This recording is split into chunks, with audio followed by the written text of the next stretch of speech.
আসসালামু আলাইকুম। প্রিয় দর্শক, অন্য মঞ্চের আলাপ চাইতায় আপনাদের সকলকে আমন্ত্রণ জানাচ্ছি। এতক্ষণে আপনারা সবাই জেনে গেছেন, বাংলাদেশের ম্যাক্সিমাম লোকই জেনে গেছে যে আনিস আলমগীর উনি অ্যারেস্ট হয়েছেন, গ্রেপ্তার হয়েছেন বা ডিবি কার্যালয়ে।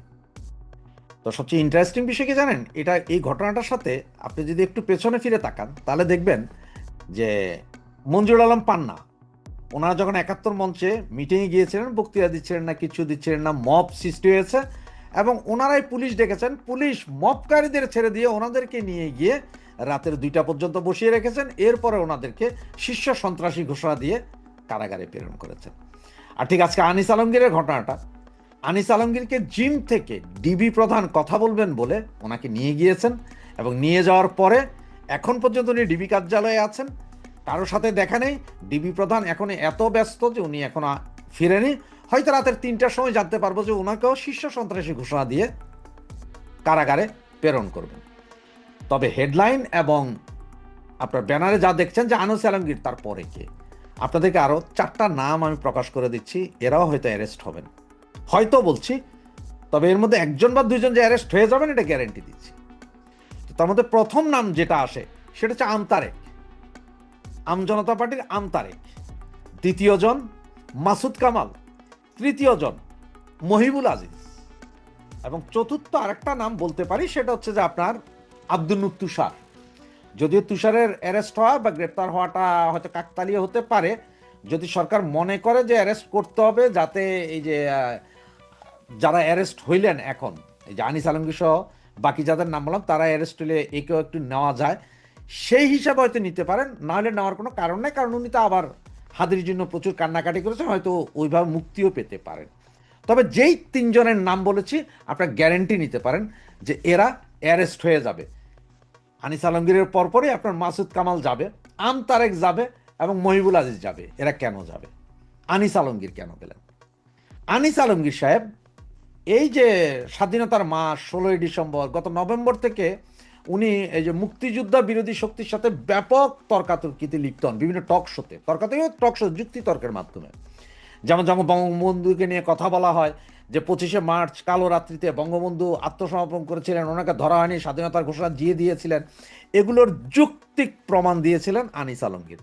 তিনি বলেছিলেন যে ওনার চাচা চট্টগ্রামের আওয়ামী লীগের বড় নেতা, তারা মাইকিং করেছিল, স্বাধীনতার ঘোষণা দিয়েছেন বঙ্গবন্ধু, এটা মাইকিং করেছিল। এটা কিন্তু ভালোভাবে নেয়নি জামাত সরকার, জামাতের সরকার, মৌলবাদীরা এটা ভালোভাবে নেয়নি, কারণ তাদের কাছে হচ্ছে যে এইরকম জীবিত প্রমাণ তারা রাখবে না, এদেরকে যে কোনোভাবে মুখ চেপে ধরতে হবে, নাহলে স্বাধীনতার মাসে এবং আগামী ফেব্রুয়ারি, ২১শে ফেব্রুয়ারি, এইসব মাসে তাদের জন্য যন্ত্রণার মাস। মৌলবাদীদের যন্ত্রণার মাস শুরু হয় ডিসেম্বরের ১ তারিখ থেকে ফেব্রুয়ারির ২৮ তারিখ বা ২৯ তারিখ পর্যন্ত। এ ৩টা মাস তাদের জন্য বিতিবিচ্ছিরি মাস। আর মার্চ মাস আসলে তো তাদের আগুন ধরে যায় গায়ে। সুতরাং তার আগেই এগুলোকে দমাইতে হবে। আর এই দমানোরই আজকের প্রথম হচ্ছে যে এই আনিস আলমগীর সাহেব। আনিস আলমগীর সাহেব গেলেন, এবার বাকি 3জনের পালা, ওনারাও যাবেন যে কোনো সময় এবং এনাদের সবাইকে অ্যারেস্ট করা হবে। আপনারা একটা জিনিস দেখেন, এই যে হাদি, সাউয়া মামা হাদি, সে গুলি খাইলো, সে হাসপাতাল আছে, এবার কেয়ার হাসপাতালে, তার আসামিদেরকে ধরা হয় নাই। এখন বলা হচ্ছে যে তার আসামিরা ইয়ে থেকে পার হয়ে গেছে, ইন্ডিয়া চলে গেছে, এই হয়েছে সে হয়েছে, ওদেরকে ধরা যাচ্ছে না। এরপরে এই কথা যাতে কেউ না বলে, কেন ভাই কেন ধরা যাচ্ছে না, যেখানে ওই যে 2টা মনে আছে মা মেয়ে খুন হয়েছিল, সেখানে কোনো ক্লু ছিল না, কে কি, কোনো ছবি ছিল না। এরপরও সেই আসামিকে ২৪ ঘন্টার ভিতরে ধরা হলো, ৪৮ ঘন্টা সরি, ধরা হলো। আর এইখানে এই ছেলের ছবি আছে, ঘড়ির সাইন আছে, অমুক আছে তমুক আছে, সে ট্রেনে করে সিলেট চলে যাচ্ছে, সব ছবিপত্র থাকার পরও তাকে অ্যারেস্ট করা যায়নি। বলা হচ্ছে সে ইন্ডিয়া গেছে। ইন্ডিয়া গেছে না কোথায় গেছে সেটা হচ্ছে যে পরের কথা। আবার ইনকিলাবে দেখেন আজকের একটা রিপোর্ট আছে যে এই ছেলের সাথে কিছু মৌলবাদী গোষ্ঠী বা ইসলামিক দলের সুসম্পর্ক ছিল। ইনকিলাব কিন্তু জামাতের পত্রিকা, এইসব কথা বলছে। তো এইসব কথা যাতে না হয়, এইসব দোষ যাতে না হয়, এবং এই স্বাধীনতার মাসে ১৬ই ডিসেম্বর বিজয় দিবসের আগে, ২১শে ফেব্রুয়ারির আগে, ২৫শে মার্চের আগে স্বাধীনতাকামী মুক্তিকামী কোনো লোক যাতে এই স্বাধীনতা ১৯৭১, ২৫শে মার্চ, ২১শে ফেব্রুয়ারি এগুলো নিয়ে কথা বলা না যায়, তারই মেইন হচ্ছে যে আনিস আলমগীর। দেখেন এখন আনিস আলমগীর কোন ধরনের শীর্ষ সন্ত্রাসী, নাকি আবার ওনাকে আটকে দেওয়া হয় যে এই যে সাউয়া হাদিকে যে মারলো তার সাথে হয়তো কোনো বৈঠক করেছে কিনা, বা জুলকারনাইন সাইমের সেই 70 জন যে যারা ইন্ডিয়া থেকে প্রশিক্ষিত আসছে বললো যে তাদের সাথে কোনো বৈঠক করেছেন কিনা, বা কক্সবাজারে কোনো আন্দোলন খাড়া করাতে চাচ্ছেন কিনা, এইসব কোনো মামলা দিয়ে দেওয়া হয় কিনা সেটা দেখেন। তো আবার আসবো আপনাদের সামনে আবারও কোনো জটিল খবর নিয়ে। তবে এই 3টা নাম মনে রেখে না, মাসুদ কামালের নাম, আন্তারেকের নাম এবং মহিবুল আজিজের নাম, এই 3জন যে কোনো মুহূর্তে জয় বাংলা, জয় বঙ্গবন্ধু। এখন কি হচ্ছে? এখন বাংলাদেশের আওয়ামী লীগ চালান শেখ হাসিনা ইন্ডিয়া থেকে, তারপরে বিএনপি চালান তারেক রহমান ইংল্যান্ড থেকে, আর সরকার চালান পিনাকি ভট্টাচার্য ফ্রান্স থেকে। তো সবাই বিদেশ থেকেই চালান। আমার এটা নিয়ে কোনো ধরনের দুঃখ নাই, কারণ আমি নিজে বিদেশে থাকি এবং ভবিষ্যতে বলা তো যায় না, কোথাও কোনো সুযোগ পেলে দেখা গেল যে আমি একটা বিদেশে বসে একটা উপদেষ্টা হলাম আর কি। সো এইটাতে সমর্থন আছে, কিন্তু এই যে কোনো জিনিসের জন্য ফেসবুকে বলার সাথে সাথে সরকারকে অর্ডার দেওয়া হবে এবং সরকার গিয়ে ধরে ফেলবে, এইটা একটু বেশি বাড়াবাড়ি হয়ে গেল আর কি, মানে চোখে লাগছে।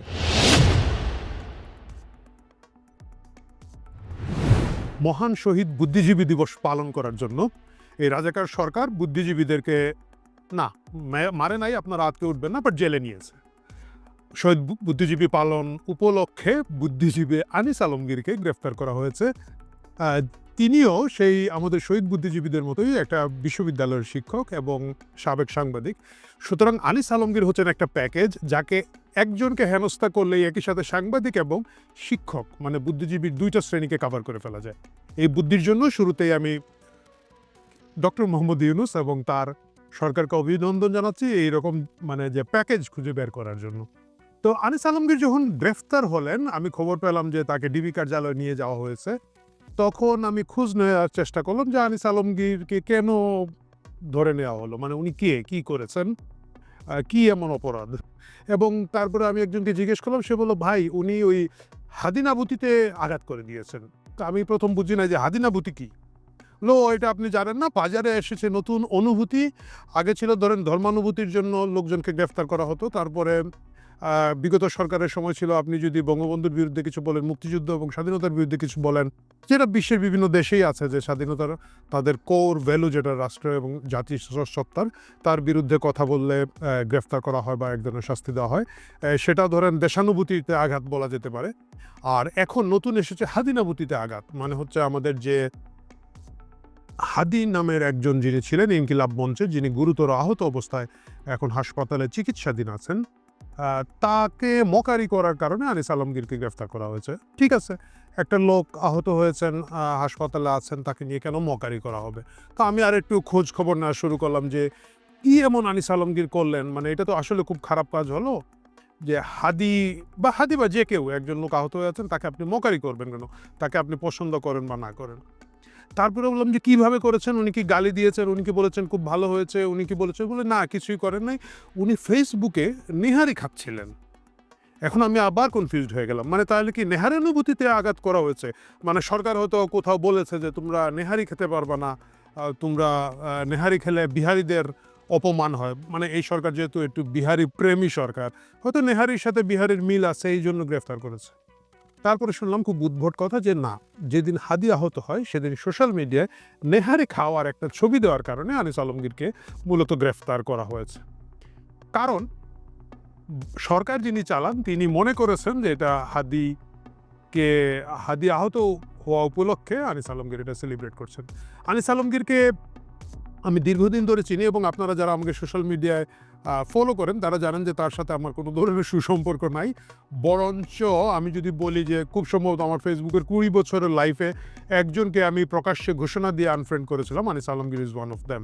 সেটা হচ্ছে একটা ব্যক্তিগত মামলা, ব্যক্তিগত আলাপের বিষয়, কিন্তু আনিস আলমগীরকে নেহারি খাওয়ার জন্য সরকার গ্রেফতার করে ফেলবেন, এইটা আসলে খুব মজা পেয়েছি ভাই।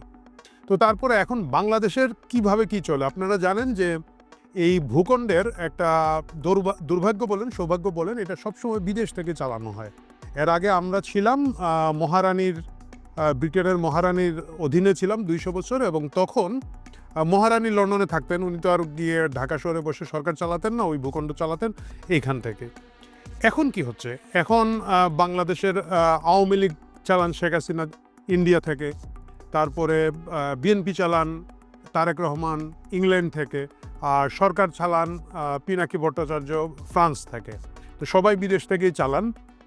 আমার এটা নিয়ে কোনো ধরনের দুঃখ নাই, কারণ আমি নিজে বিদেশে থাকি এবং ভবিষ্যতে বলা তো যায় না, কোথাও কোনো সুযোগ পেলে দেখা গেল যে আমি একটা বিদেশে বসে একটা উপদেষ্টা হলাম আর কি।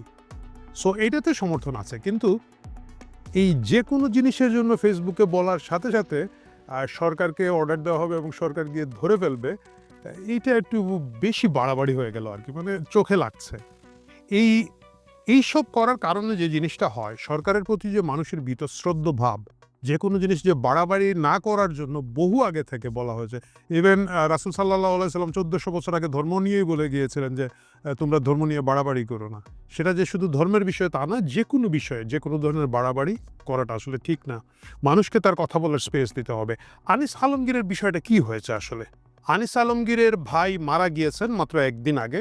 তাদের বড় ভাই, এবং আনিস আলমগীর বলেছেন পিতৃতুল্য বড় ভাই, একজন বীর মুক্তিযোদ্ধা, তিনি মারা গিয়েছেন। মারা যাওয়ার পরে যেটা হয়েছে, এই শোকগ্রস্ত পরিবার তারা তাকে কবর দিয়েছেন, এবং কবর দিয়ে বাসায় এসে যেটা হয়, সাধারণত আমাদের যে বাড়িতে কেউ মারা যান, এই ফ্যামিলিতে আসলে রান্নাবান্না করার কোনো পরিবেশ থাকে না, পরিস্থিতি থাকে না, এবং লোকজন তখন কি হয়, পাড়া প্রতিবেশী আত্মীয় স্বজনরা খাবার দিয়ে যান, বিভিন্ন ধরনের খাবার দিয়ে যান। ঢাকা শহরের যে মেট্রোপলিটন অবস্থা, এখানে আসলে বাড়ি থেকে রান্না করে কেউ কাউকে খাবার দেওয়াটা আগের মতো এত সম্ভব না। যার কারণে আমি নিজে দেখেছি ঢাকার বিভিন্ন জায়গায় হয়তো পরিবার খুব দ্রুত কিছু খাবার কিনে নিয়ে আসেন, এবং খাবারটা কিনে নিয়ে আসার জন্য সুবিধাটা হচ্ছে, যেমন আমি নিজেও অনেকবার করেছি, অনেক আত্মীয় স্বজনের কেউ মারা গেলে বা বন্ধু বান্ধবদের কেউ বাবা মা মারা গেলে, সাথে সাথে দেখা যাচ্ছে হয়তো একটা বিরিয়ানি দোকানে গিয়ে বিরিয়ানি বা তেহারি টাইপের কিছু প্যাকেট করে 50টা 60টা প্যাকেট করে নিয়ে আসা হয়। আনিস আলমগীরের ঘটনায় এটা হয়েছে, এবং উনি সোশ্যাল মিডিয়ায় বলেছেন যে ওনার ভাই মারা যাওয়ার পরে এই পরিস্থিতিতে ওনারা তখন নেহারি টেহারি যা পেয়েছেন এসে খেয়েছেন, এবং সেটা সোশ্যাল মিডিয়ায় দিয়েছে। সোশ্যাল মিডিয়ায় দেওয়াটা আমাদের কিছু লোকের একটা সমস্যা, মানে যাই করে, মানে এটা যে শুধু আনিস আলমগীর করেন তা না, আমি অনেককেই দেখি যাই করে ঘন্টার পর ঘন্টা আপডেট দিবে, কিছু খাচ্ছে, বাজারে যাচ্ছে, এটা কিনলাম, মাছ কিনলাম, মাংস কিনলাম, রিক্সা করলাম, চা খাইলাম, সবই দিয়ে থাকেন। এটা কিছু মানুষের অভ্যাস। এখন আমার আপনার নাই, আরেকজনের আছে, এটা তো আর আমরা সেটা হয়তো আপনার পছন্দ না হতে পারে, কিন্তু আমরা তো এটার জন্য কাউকে জেলে ঢুকে ফেলতে পারি না। কিন্তু কোনো না কোনো কারণে ডক্টর মোহাম্মদ ইউনূসের এবং তার লোকজনের ধারণা হয়েছে, বা ডক্টর ইউনূসের যিনি বস আছেন সেই সব ইউটিউবারদের ধারণা হয়েছে যে আনিস আলমগীর তিহারি খাওয়ার মাধ্যমে একটা বিহারি অনুভূতিতে আঘাত করেন নাই, বাট উনি একটা বড় পাপ করেছেন। এই পাপের কারণে তাকে ডিবি কার্যালয়ে ডেকে নিয়ে গিয়ে হয়েছে। আগের সরকারের সময় তাও ডিবিতে গেলে হাউন আঙ্কেল কিছু খাওয়া দাওয়া দিত। আমার ধারণা এখনকার ডিবি এইটাও করে না, মানে পরিস্থিতি তো সব জায়গায় একটু খারাপ হয়েছে। এই বিষয়ে স্বরাষ্ট্র উপদেষ্টাকে আমরা জিজ্ঞেস করলে বলবো, আর এটা আগের পেঁয়াজের দাম 33 টাকা না 43 টাকা, কতজন বেড়ে গেছে? ভাই আমি বিদেশে আছি, আমি জানি না। হ্যাঁ, পেঁয়াজের দাম বেড়ে গেছে, আমি আপনার আছেন আনিস আলমগীর নিয়ে, কথা সত্য। এই দেশের স্বরাষ্ট্র মন্ত্রণালয় পেঁয়াজের মূল্য নিয়ে যেভাবে চিন্তিত, অন্য কিছু নিয়ে চিন্তিত না। এই যে হাদিকে যারা মারলো, এটা কিন্তু প্রথমে পুলিশের ব্রিফিং থেকে বের হয় না, এটা সোশ্যাল মিডিয়ায় কিছু লোকজন, দ্য ডিসেন্ট বলে একটা নতুন পোর্টাল এসেছে, এবং আরও যারা একটু অনুসন্ধানী সাংবাদিকতা করেন, তারা বিভিন্ন গবেষণা করে দেখিয়েছেন, হাতের ঘড়ি রোডে মিল করে মোটামুটি একটা পিন পয়েন্ট করেছেন, যারা মানে সর্বোচ্চ সন্দেহভাজন, যারা মানে গুলি করেছে বলে এইসব ছবি এবং অন্যান্য বিশ্লেষণ থেকে মোটামুটি বোঝা যাচ্ছে যে এরা জড়িত আছে, এরাই হয়তো গুলিটা করেছে। এটা কিন্তু সোশ্যাল মিডিয়ার মাধ্যমে প্রচার হওয়ার কারণে সরকার একটু আমার কাছে মনে হচ্ছে ঠেকে গেছে, কারণ ওরা একটু ধামাচাপা দেওয়ার অবস্থায় ছিল। খুব সম্ভবত এটাকে বিএনপির ঘাড়ে ফেলে দেওয়ার একটা চক্রান্ত ছিল, এবং সেই দিকে যাচ্ছিল। কিন্তু সোশ্যাল মিডিয়ায় হাউকা হওয়ার কারণে দেখা যাচ্ছে এটাতে আসলে যাদেরকে সন্দেহ করা হচ্ছে যে হাদিকে গুলি করেছে, তারা কেউই আসলে বিএনপির সাথে সংশ্লিষ্ট না।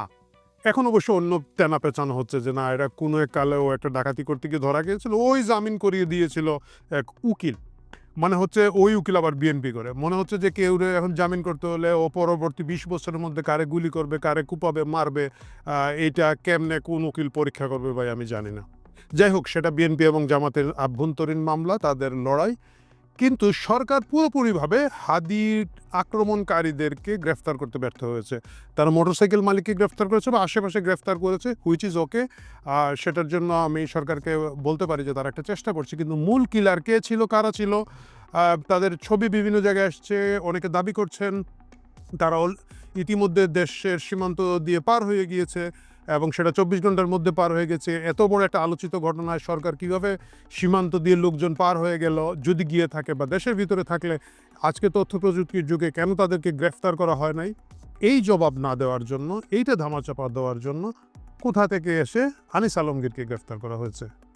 আনিস আলমগীরের উপরের এই নির্যাতন, এই নিপীড়ন, যে লোকটার মাত্র আগের দিন বড় ভাই মারা গিয়েছেন, তাকে কোনো কারণ ছাড়া নেহারি খাওয়ার জন্য পৃথিবীর বুকে একমাত্র সাংবাদিক, এটা নিন্দা জানাই।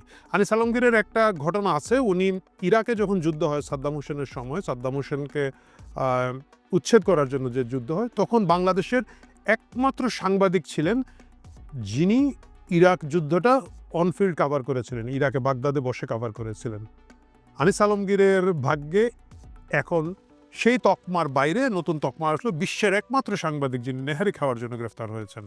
আমি জানি তাকে এখন অনেকগুলা জুলাই হত্যা মামলা টামলা ঢুকিয়ে দিবে বিভিন্ন মাংস বাইরা, মানে আপনারা জানেন কাদের কথা বলছি, বলবে 10 লাখ দাও, 15 লাখ টাকা দাও, নাম কাটিয়ে দিচ্ছি। এই গ্রেফতার বাণিজ্য, এই জামিন বাণিজ্য আনিস আলমগীরের ক্ষেত্রে হয়তো হবে, সেটা জানি না, হয়তো কিছু দুর্নীতি মামলা টামলা এখন তার নামে বেরোবে, তিনি যে দোষর এটা কোনো না কোনোভাবে প্রমাণ করা হবে, কিন্তু ইতিহাসে রয়ে যাবে নেহারি খাওয়ার অপরাধে বিশ্বে একজন সাংবাদিকই গ্রেফতার হয়েছিলেন, তিনি আনিস আলমগীর। আনিস আলমগীর, আপনাকে অভিনন্দন, আপনি একটা নতুন তকমা পেয়েছেন। এবং ডক্টর মোহাম্মদ ইউনূস সহ এই নিপীড়ক সরকারের প্রত্যেকটা লোকের উপরে থুতু, এই নির্যাতনের জন্য নিন্দা, এই নির্যাতনের জন্য তাদের প্রতি আমাদের একরাশ ঘৃণা।